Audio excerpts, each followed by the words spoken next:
Halo, apa kabar? Salam jumpa pemirsa. Senang sekali Nusa Tenggara Timur hari ini kembali hadir menjumpai Anda.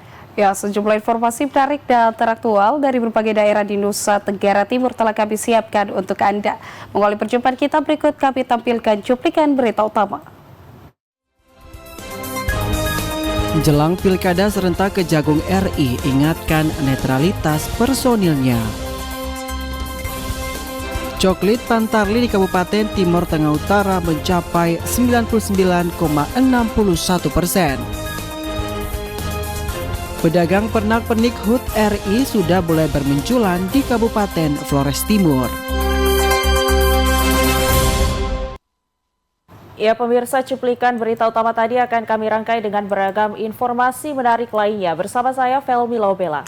Dan saya Dina Kova, pemirsa inilah Nusa Tenggara Timur hari ini selengkapnya untuk Anda.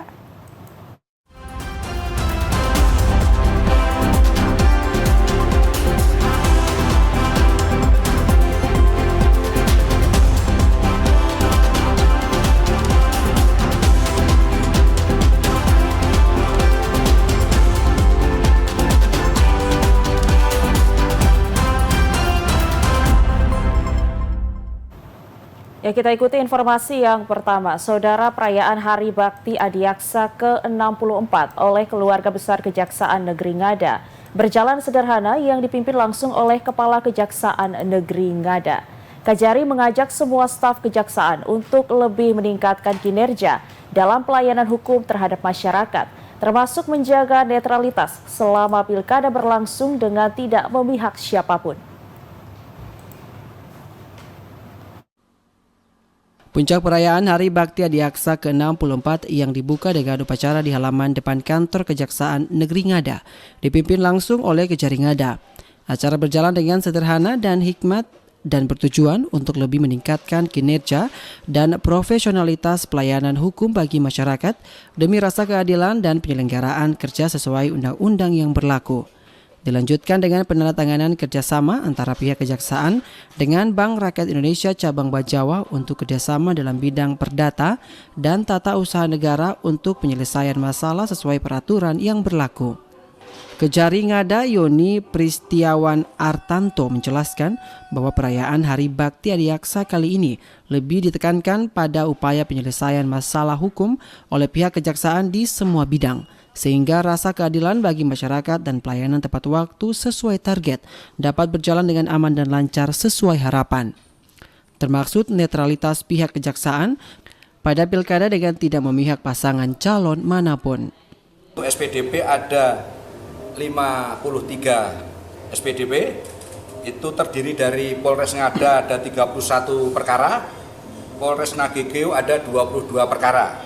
Untuk tahap 1 ada 52 perkara, untuk tahap 2 47 perkara, eksekusi 39 perkara, restorasi justice atau RJ ada 1 perkara, kemungkinan menyusul kalau enggak hari ini siang atau nanti kemungkinan besok kita juga ada mengajukan 2 RJ restorasi justice. Terus restitusi ada 1. Ini salah satu-satunya se-NTT ini yang ada restitusinya. Perayaan Hari Bakti Adiaksa Kejaksaan Negeri Ngada ditutup dengan pemotongan tumpeng dan kue ulang tahun untuk dibagikan kepada semua staf kejaksaan melalui perwakilan, serta dilanjutkan dengan makan bersama dalam suasana kekeluargaan dan penuh rasa persaudaraan yang tinggi. Dari Kabupaten Ngada, Lexi Nunu, TVRI NTT. Ya pemirsa, pada momentum perayaan Hari Bakti Adiaksa, Kepala Kejaksaan Agung Republik Indonesia, Sanitiar Burhanuddin, mengingatkan seluruh personil kejaksaan untuk tetap menjaga netralitas menjelang Pilkada serentak 27 November 2024 mendatang. Tidak ada ruang untuk berpolitik praktis, netralitas adiaksa harga mati. Demikian penggalan kalimat yang ditegaskan Kepala Kejaksaan Agung Republik Indonesia, Sanitiar Burhanuddin, dalam amanatnya pada peringatan Hari Adiaksa ke-64 tahun 2024. Penegasan sekaligus peringatan Hari Pimpinan Tertinggi Kejaksaan tersebut dibacakan Kepala Kejaksaan Negeri Timur Tengah Utara yang menjadi pembina upacara peringatan Hari Bakti Adiaksa ke-64 di pelataran kantor Kejari TTU pagi tadi.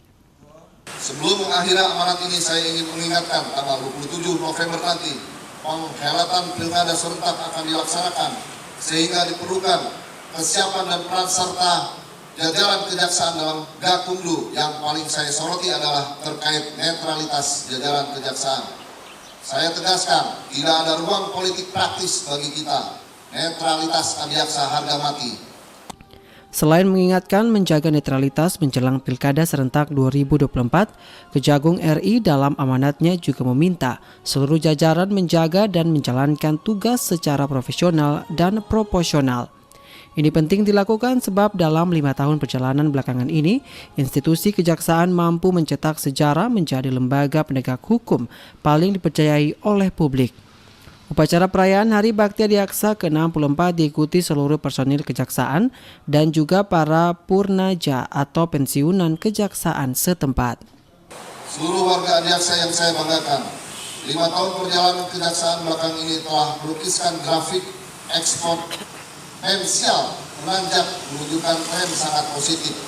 Dalam kurun 5 tahun belakangan ini pula kejaksaan mampu mencetak semua dengan menjadi lembaga penegak hukum yang paling dipercaya oleh publik. Kejaksaan mampu hadir untuk menjawab harapan masyarakat, bangsa dalam mewujudkan keadilan, kemanfaatan, dan kepastian hukum, serta mampu melaksanakan penegak hukum dan pemberantasan kejahatan tanpa pandang bulu, namun dengan tetap menjaga sisi humanis. Dari Timur Tengah Utara, Joseph Praso, TVRI NTT. Badan Pengawas Pemilu Bawaslu Provinsi Nusa Tenggara Timur menggelar rapat kinerja identifikasi pemetaan kerawanan Pilkada 2024.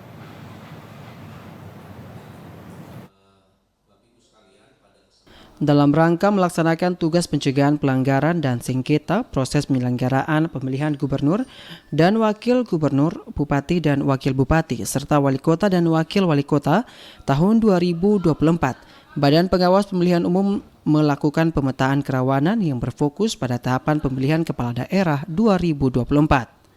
Hal ini dilakukan dalam rangka untuk mengaktifkan pola mitigasi yang terstruktur dengan memperkuat basis data pada pemetaan kerawanan pemilihan kepala daerah mulai dari tingkat provinsi dan kabupaten kota.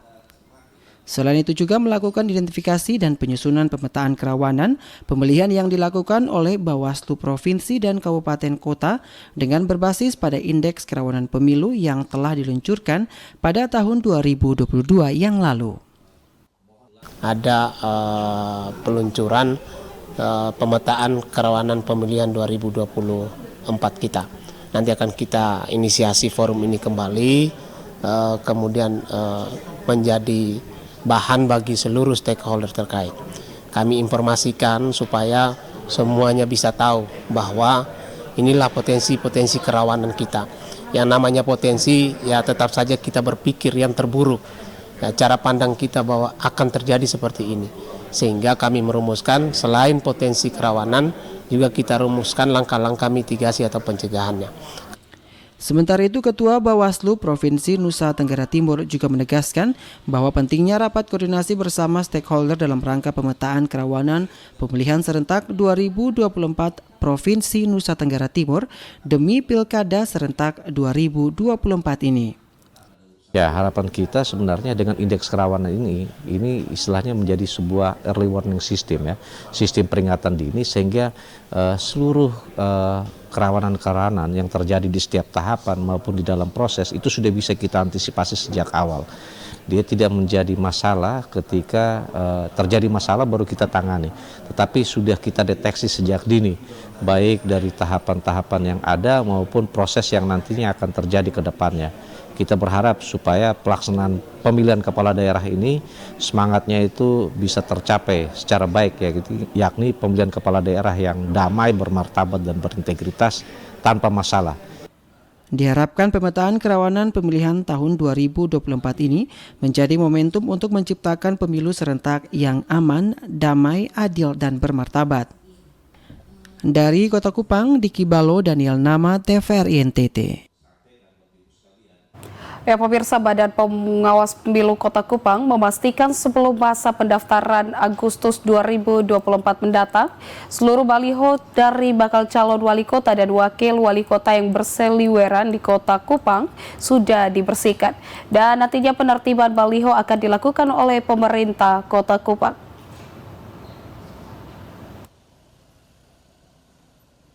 Kontestasi Pilkada 2024 semakin menghangat. Spanduk, poster hingga baliho bakal calon wali kota mulai menghiasi wajah Kota Kupang. Para bakal calon berlomba memperkenalkan diri untuk memikat pemilih.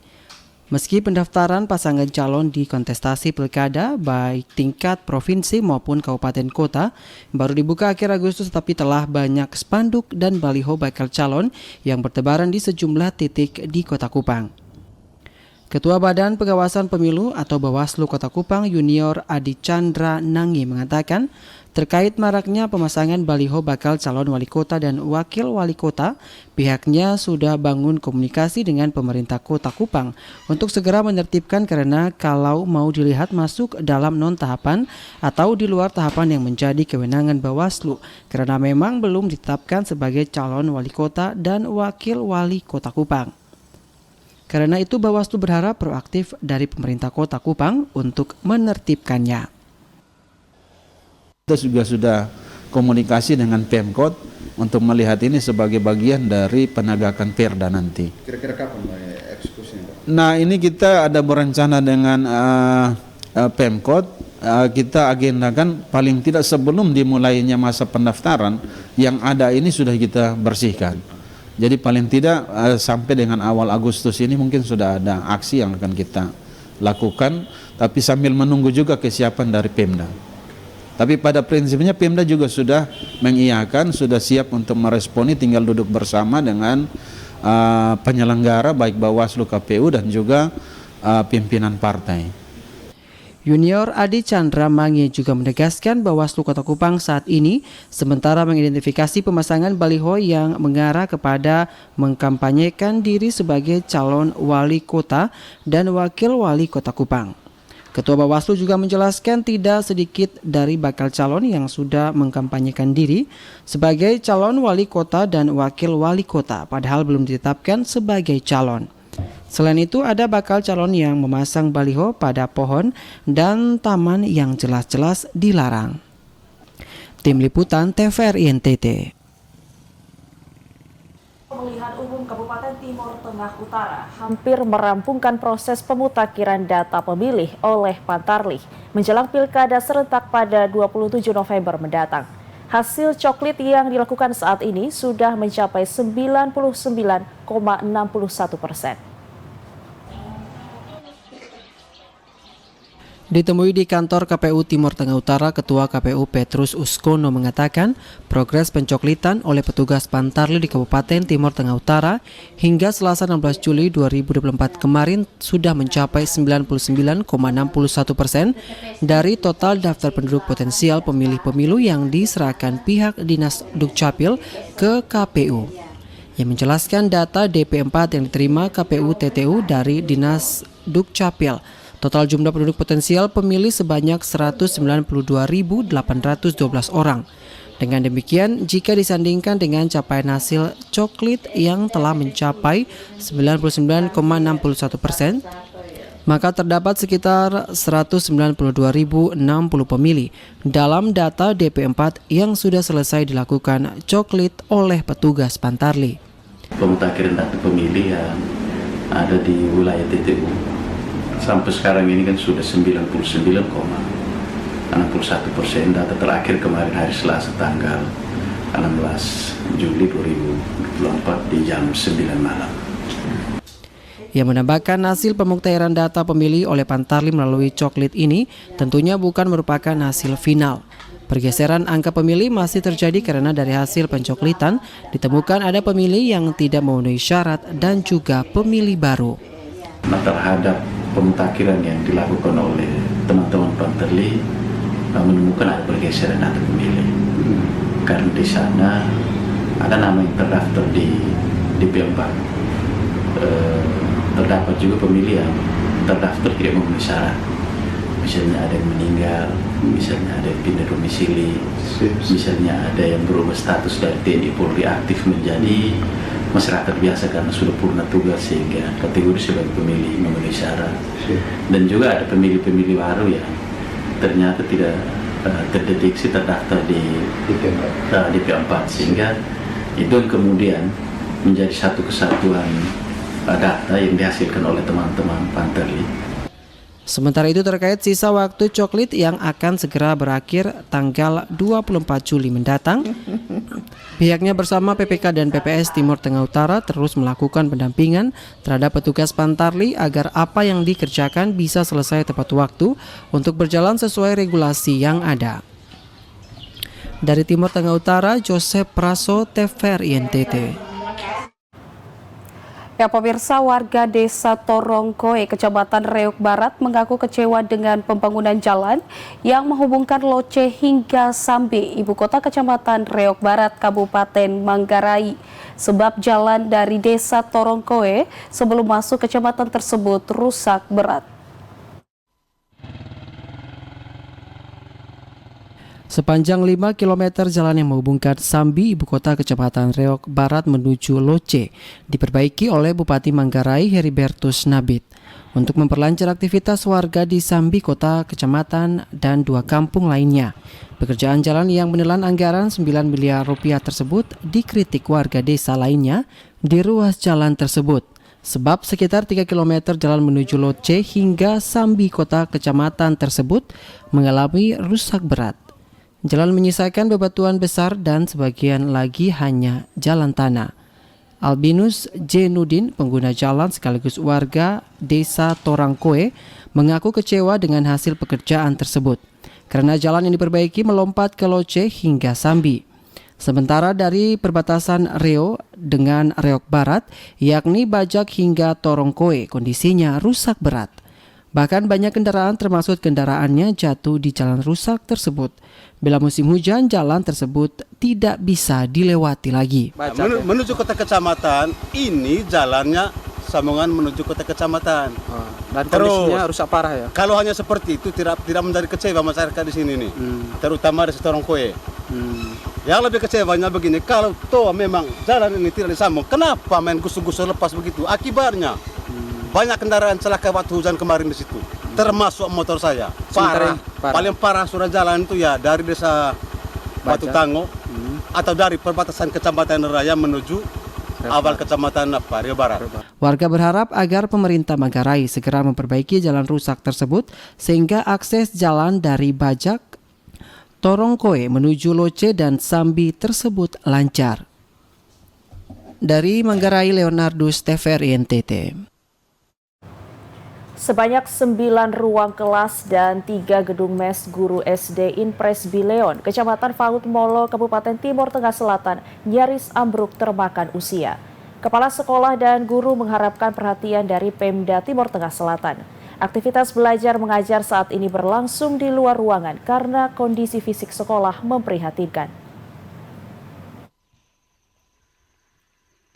Yohanes Tobe, Kepala SD Impres Bileon, Kecamatan Faut Molo, Kabupaten Timur Tengah Selatan, menjelaskan bahwa pihaknya dan guru-guru sebanyak 12 orang yang terdiri dari PNS 4 orang, P3K 2 orang, dan peserta didik 173 orang saat ini semakin gelisah melaksanakan kegiatan belajar mengajar di ruang kelas karena kondisi fisik sekolah nyaris rubuh karena termakan usia. Kondisi tembok penahan retak-retak, plafon sudah rubuh, dan lantai sudah hancur. SD tersebut berdiri tanggal 27 Juli 1983 dan hingga saat ini belum ada perhatian setempat. Pihaknya mengarahkan guru-guru dan peserta didik melangsungkan kegiatan belajar mengajar di luar ruangan, yakni di beberapa pohon kayu yang memiliki naungan di sekitar lingkungan sekolah, bergantian dengan kegiatan belajar mengajar peserta didik, pendidikan anak usia dini hingga sore hari. Selain itu, 3 gedung mes guru juga tidak bisa dimanfaatkan karena kondisinya juga nyaris ambruk termakan usia. Kondisi ini telah dilaporkan ke pihak Dinas Pendidikan dan Kebudayaan Kabupaten Timur Tengah Selatan sejak 12 Oktober 2023 lalu, namun hingga saat ini belum ada tanggapan. Dalam waktu dekat pihaknya akan mengajukan proposal atau laporan secara tertulis untuk diserahkan ke Dinas Pendidikan dan Kebudayaan agar segera ada perhatian terhadap kondisi fisik gedung SD tersebut. Yang 9 ruangan ini sama sekali kondisinya sudah hampir ambruk ya. Ya. Waktu yang saya cuma beberapa bulan sudah saya informasikan secara lisan kepada Bapak Kadis dan juga Kabid, hanya belum buat dalam bentuk tertulis. Mungkin dalam waktu dekat kami akan melaporkan kondisi ini ke Dinas PDK Kabupaten Timur Tengah Selatan. Dari Timur Tengah Selatan, Evan Baitanu, TVRI NTT.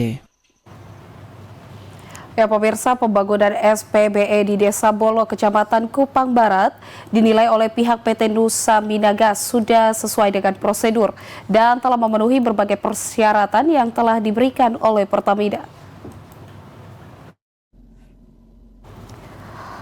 Menanggapi penolakan warga Desa Bolok terhadap pembangunan SPBE di Desa Bolok, PT Nusa Minagas mengatakan gas LPG sudah dikenal di seluruh dunia, termasuk Indonesia sebagai salah satu opsi energi yang digunakan dalam berbagai kegiatan, baik industri, komersial, dan rumah tangga. Dengan demikian, pembangunan SPBE di Desa Bolo, Kecamatan Kupang Barat merupakan opsi energi yang membawa keuntungan bagi masyarakat Nusa Tenggara Timur.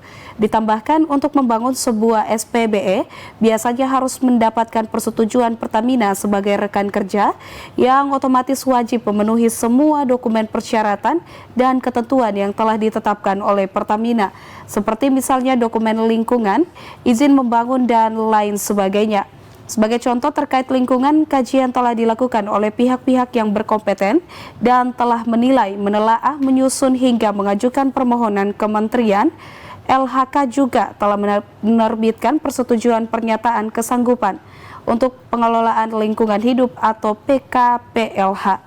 Sehingga jika SPBE yang sedang dibangun melanggar ketentuan dalam persetujuan tersebut, sanksinya adalah pencabutan izin dan stop operasi SPBE. Dari Kabupaten Kupang, Krispoto, TVRI NTT. Ya, saudara, informasi lainnya masih akan kami hadirkan untuk Anda usai jeda berikut. Untuk itu tetaplah bersama kami.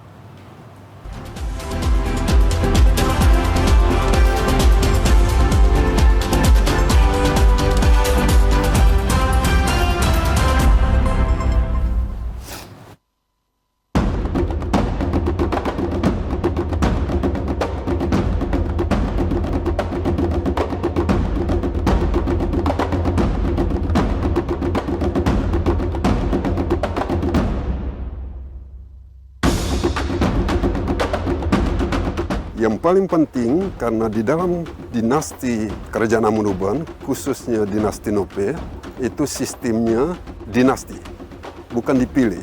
Jadi secara otomatis putra mahkota itu pada saat waktunya diangkat, dinobatkan oleh seluruh amaf di Amonuban.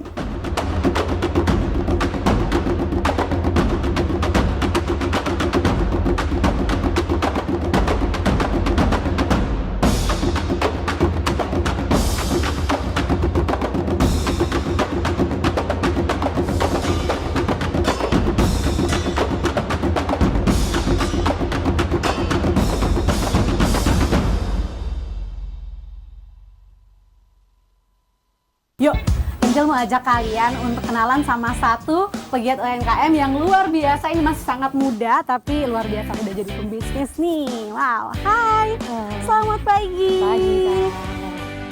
Motif di sini, misalnya punya Nona Febin, jaket namanya Flobamora ya? Flobamora. Flobamora, karena semua motif ada. Semua motifnya ada, Mas. Iya, yang tidak ada di sini hanya motif kejahatan. Itu dijauhkan. Oleh Komodo Sunset, Wame Labuan Bajo Sky, Beta My Cafe Paradise. Olelo Lelo Komodo Sunset, Wame Labuan Bajo Sky, Beta My Cafe Paradise.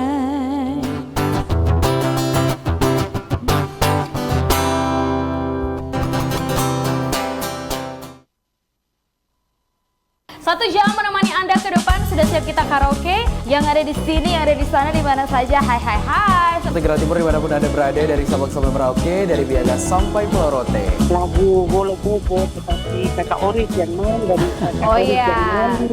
Bengitoso zele gotolo bolo, bengitoso zele gotolo bolo. Venda Muni dan juga Kak Oris di sini. Kami pamit undur diri dan selamat cruise. Saksikan Telemusik setiap hari Kamis sampai Minggu pukul 18 WITA hanya di TVRI NTT Katongpung TV. Sahabat terkasih dalam Dhamma, pemirsa TVRI Nusa Tenggara Timur dimanapun Anda berada, berjumpa kembali kita dalam siaran Mimbar Agama Buddha. Bersama saya Tito Nanda Cahyasari akan menemani pemirsa di rumah dalam 1 jam ke depan. Selamat sore Bante, Namo Buddhaya. Ya, Bagaimana Bante perjalanannya ke Kota Kupang? ya cukup melelahkan juga ya. Cukup melelahkan. Karena pesawat pagi. Pesawat pagi ya. Cinta ini sebenarnya apa? Kalau kita merasa senang dicintai, disayangi, dimengerti, dipahami, hal tersebut akan kita ekspos keluar. Karena kita merasa butuh loh cinta ini. Jadi bukan cinta yang menuntut. Kamu kan pasangan saya nih, harus kamu cinta saya. Tidak. Kita ini yang harus memenuhi itu dulu.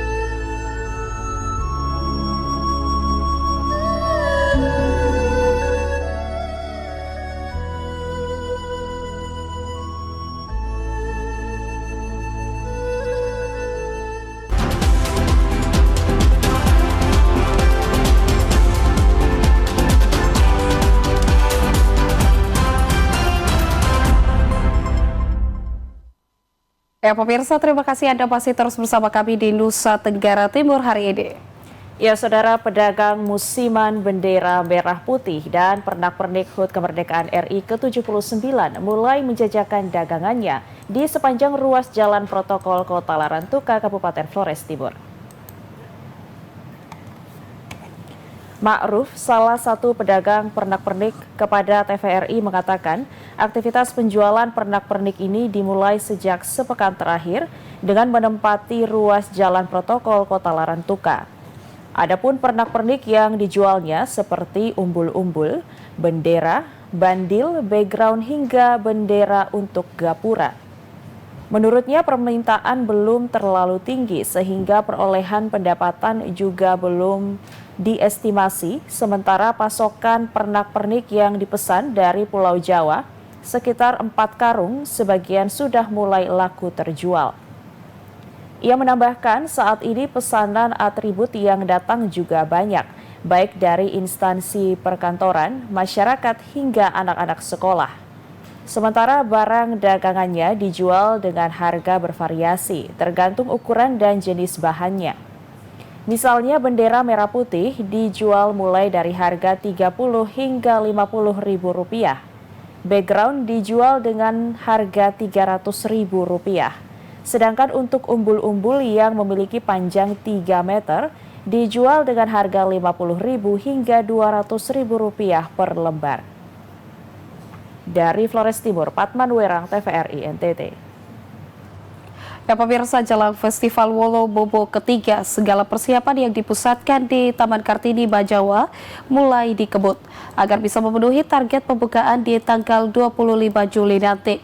Persiapan tempat penjualan hasil usaha kecil menengah dengan berbahan dasar bambu menjadi prioritas agar memudahkan aktivitas jual beli yang diikuti oleh sejumlah pelaku UMKM sedaratan Flores.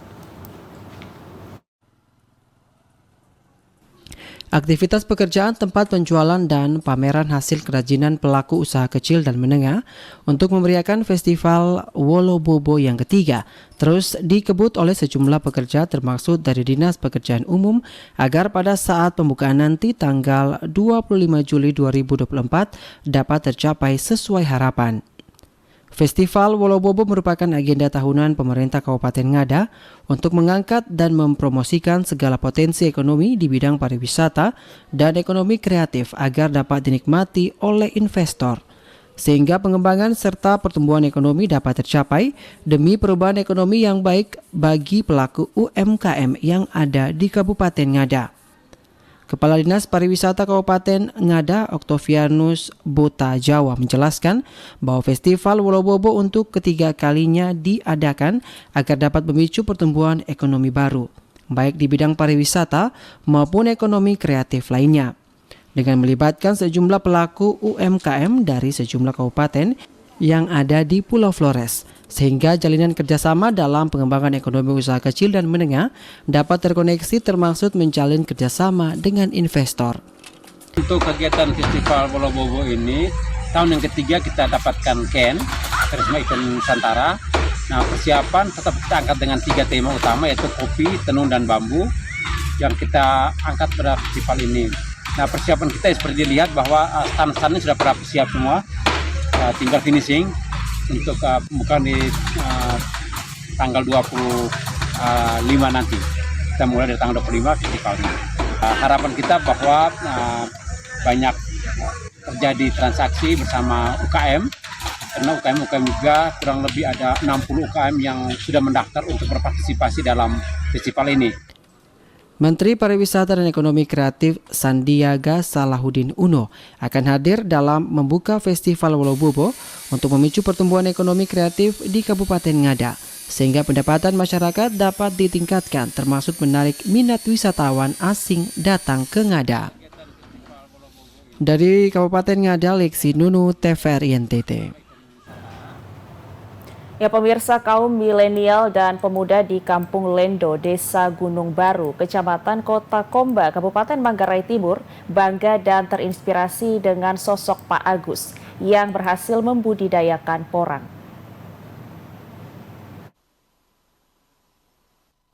Sosok Pak Agustinus Adil, 53 tahun, pembudidaya porang yang sukses, kini menjadi inspirasi dan kebanggaan bagi kaum milenial dan pemuda di Desa Lendo, Gunung Baru, Kecamatan Kota Komba, Kabupaten Manggarai Timur.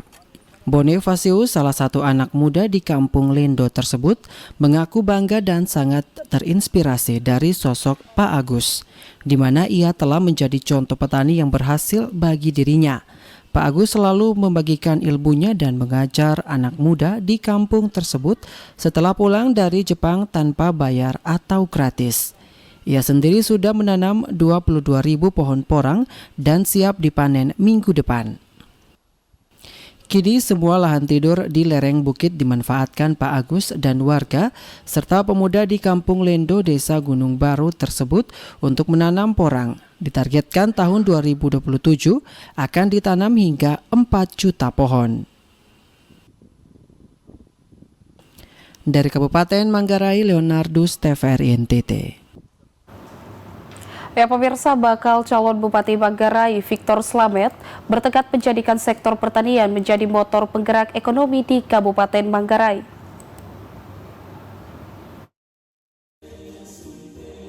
Hal tersebut disampaikan Ketua Literasi Provinsi NTT Polikarpus Do saat meresmikan Taman Bacaan Masyarakat Sanenu Berkarya. Pada kesempatan tersebut ia mengapresiasi warga Dusun Sanenu, Desa Bokong, Kecamatan Tebenu yang telah bersedia menerima kehadiran TBM Sanenu Berkarya. Bahkan tidak saja menerima dan menyambut baik, tetapi mau terlibat dalam mendukung taman bacaan ini ke depan. Tentunya kehadiran TBM ini menjadi rumah bersama dalam membangun peradaban literasi dan menumbuhkan budaya literasi di Dusun Sanenu. Ia berharap TBM ini menjadi rumah bersama yang dapat memberikan dampak dan manfaat bagi masyarakat, khususnya tumbuh kembang anak-anak di Dusun Sanenu sebagai penerus masa depan bangsa Indonesia, Desa Bokong dan Dusun Sanenu. Dengan hadirnya rumah peradaban ini, Taman Bacaan Masyarakat Sanenu Berkarya ini bisa memberikan dampak dan manfaat yang sebesar-besarnya bagi tumbuh kembangnya literasi bagi anak-anak cucu kita yang ada di Dusun Sanenu. Mereka adalah generasi penerus bangsa Indonesia, sehingga Indonesia yang kita harapkan ke depan menjadi generasi emas Indonesia 2045. Saya yakin dan percaya, dan pasti kita semua percaya bahwa dengan hadirnya taman bacaan masyarakat teristimewa seperti hari ini di Dusun Sanenu ini bisa menjawab generasi emas 2045.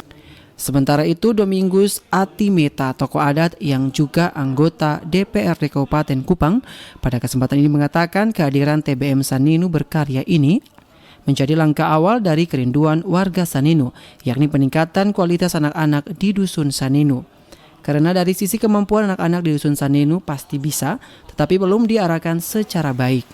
Untuk itu dengan kehadiran TBM ini dapat mendorong anak-anak Dusun Sanenu untuk mengasah kemampuan mereka agar lebih berkualitas dan kelak bisa berdaya saing.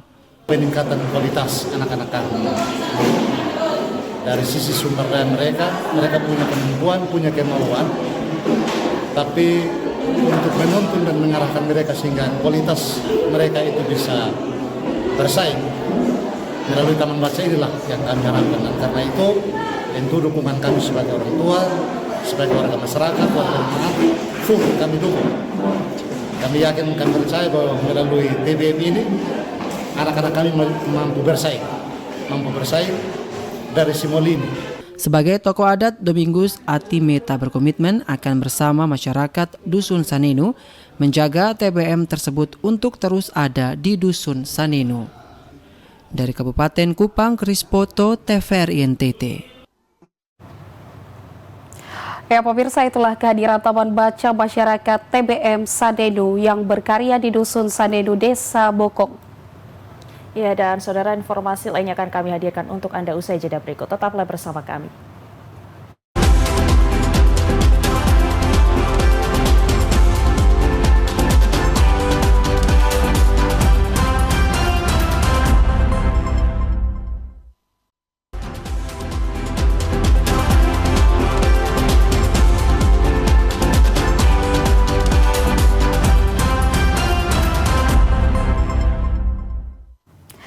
Pemirsa, terima kasih Anda masih terus bersama kami di Nusa Tenggara Timur hari ini. Ya, dan kita ikuti informasi lainnya. Saudara, untuk meningkatkan kualitas mutu pendidikan, SMP Negeri Oeu Sapi, Desa Tubuhue, Kecamatan Amanuban Barat, menggandeng Yapensi gelar workshop penguatan literasi dan numerasi guru dan peserta didik. Dorcas Bakar, Kepala SMP Negeri Oeu Sapi, menjelaskan bahwa tujuan diselenggarakannya kegiatan tersebut adalah upaya untuk meningkatkan kompetensi guru dan peserta didik, termasuk upaya meningkatkan aktivitas pembuatan raport pendidikan bagi peserta didik di sekolah. Karena itu materi penguatan literasi dan numerasi yang diberikan sangat bermanfaat bagi guru dan peserta didik. Untuk itu pihaknya berharap agar pemateri yang diberikan dapat diimplementasikan, baik itu guru dan peserta didik pada kegiatan belajar dan mengajar di kelas, sehingga kualitas mutu pendidikan di SMP Negeri Oeu Sapi semakin meningkat dan berkualitas agar bisa bersaing dengan sekolah unggul di Kabupaten Timur Tengah Selatan. Di SMP Negeri 1 Oeu Sapi berlangsung atau berjalan selama 2 hari, yaitu workshop yang berhubungan dengan penguatan literasi bagi pendidik dan atau guru dan peserta didik atau siswa. Kegiatan ini bermaksud untuk melakukan kegiatan lanjutan yang ada di sekolah, tapi kami belum pernah mendapatkan pendampingan atau semacam dengan sosialisasi khususnya tentang literasi dan numerasi. Sementara itu, Ketua Tim Yapensi Kabupaten Timur Tengah Selatan, Levius Asbanu, menyampaikan terima kasih kepada pihak SMP Negeri Oeu Sapi yang telah membangun kolaborasi dengan yayasannya dalam upaya meningkatkan kualitas pendidikan bagi guru dan peserta didik di bidang literasi dan numerasi. Dari Timur Tengah Selatan, Evan Baitanu, TVRI NTT. Ya pemirsa, harga bawang merah di Pasar Mingguan Kota Betun anjlok. Harga sebelumnya Rp40.000 per kilogram turun menjadi Rp15.000 bahkan Rp12.000 per kilogram.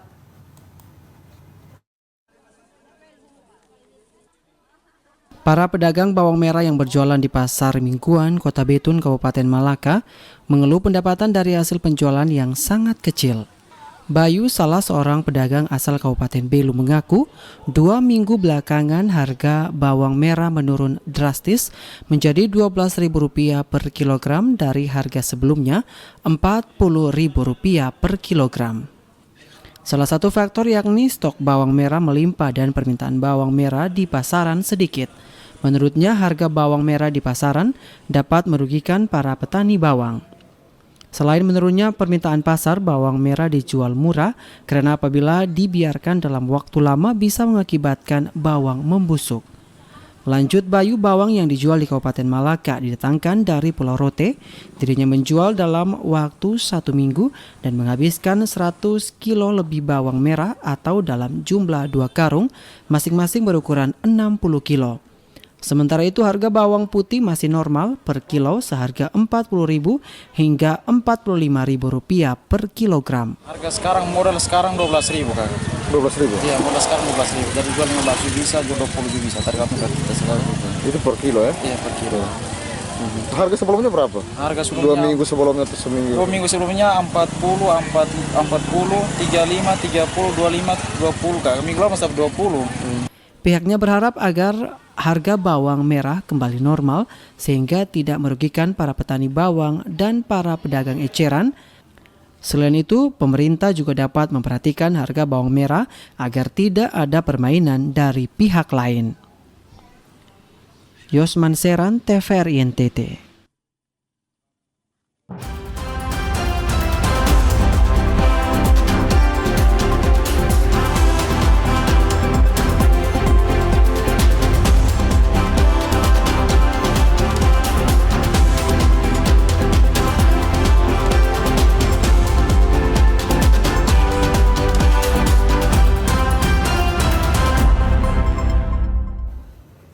Ya, saudara, informasi tadi sekaligus mengakhiri perjumpaan kita kali ini.